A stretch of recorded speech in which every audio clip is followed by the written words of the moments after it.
Hi, my name is Andrea, and I'm a recent graduate of the New York City Flatiron Coding Bootcamp. It is a full stack immersive program that really teaches students how to work collaboratively to build applications using two main languages, Ruby on Rails and JavaScript. But before I jump into a project that I built, I would like to say thank you so much for taking the time out of your day to view this video and for giving me the opportunity to showcase some of the things that I learned and some of the functionality of this project. This is a game that I built in about a week and a half with a peer of mine, and it's called Dr. Meowio.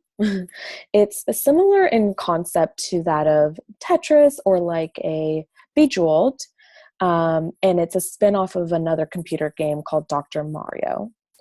Even though it's quite basic in its concept, it really challenged me both technically in terms of my programming skills, but also a developer to constantly find things that kind of intimidate me, such as building a game, and find resources, build my skills to successfully complete these projects. So I'm very excited, and let's show you some of the functionality. So you can choose different themes as a user. POW is kind of the default theme, which is this one here. Here's some fun puns. It's terminal.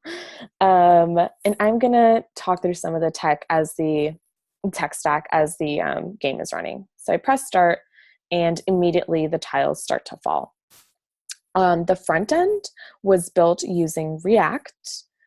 The game board here on the left was built using a CSS grid, and the divs were manipulated by different JavaScript functions. One other thing that I'd like to mention is that you can change the position of the keys by using the left and the right keys there.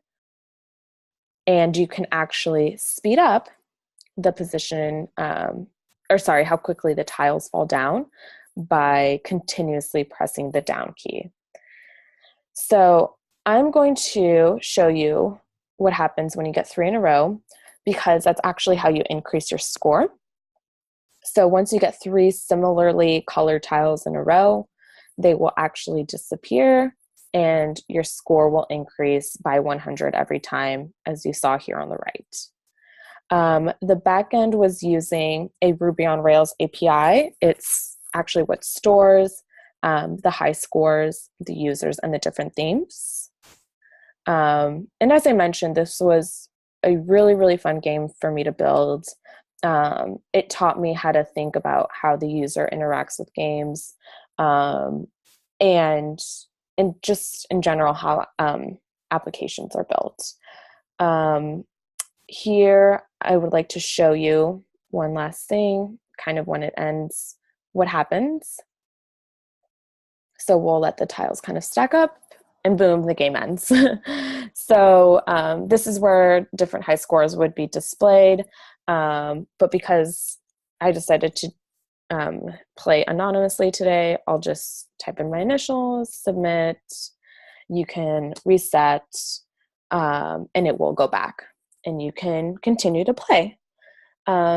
This, again, was such a great experience. It motivated me to actually continue to build games. So I'm starting up another small side project, but I had a lot of fun building it. And this is not the last game you will see from me. So I hope you enjoyed my quick demo, and we'll talk to you soon. Thank you again.